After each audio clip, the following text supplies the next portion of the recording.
In this class, I really like learning about the Guerrilla Girls.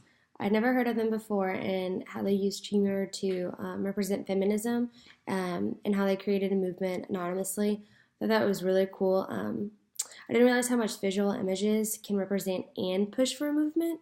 I think I only think of them to represent something such as like an ad, but not necessarily push for something. So that was interesting to see, kind of learn about throughout the semester. What I'm going to be talking about in my three images are about Belize instead of Louisiana. Um, I think my images accurately depict the culture, and today I don't think they accurately depict the culture.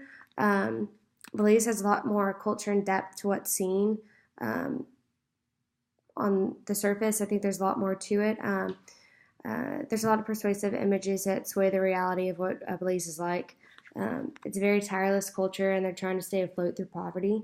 And through this, they have a lot of tourism, but it's only in the hands of those that are benefiting that are corrupt, and they're controlling the political party.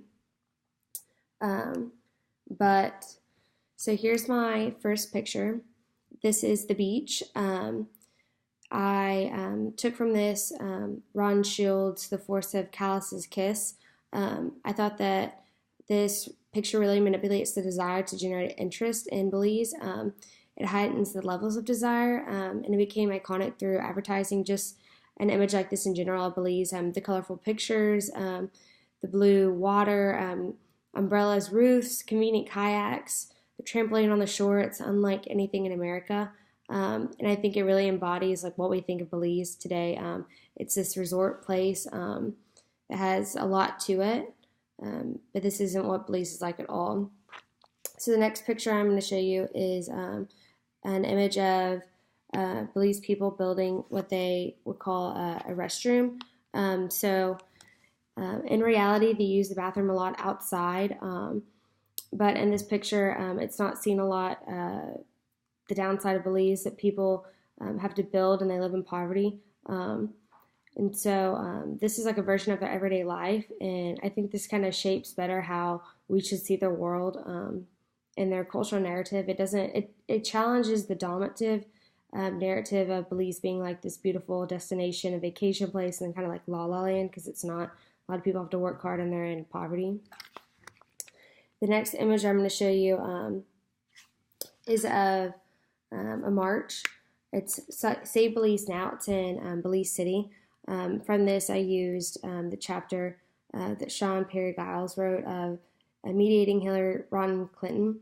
I think this represents the political bias in Belize. It shows a collective activism to go against an opposing view. You can see they're all marching. It's visually, it's primarily a way that we give meaning to politics. And in this image, the People's Party is protesting against the corruption of another party, and they're stopping growth and resisting. The next image I'm going to talk about is actually a painting. And from this, I looked at representative form of visual ideograph by Janice Edwards and Carol Winkler. In this picture, I think it depicts how the painting's function preserves a chain of meaning and narrative in the Belize culture. It's about a vague portrayal of a ceremony that it's a preservation of memory of how they're kind of spiritually bringing back the dead and thinking about them. Postmodernism suggests things are read from multiple angles, and this picture actually has a lot of angles and things that were interpreted about it, that there's disagreement about it, how it should be interpreted and what it meant in reality in that time. So that's my fourth image.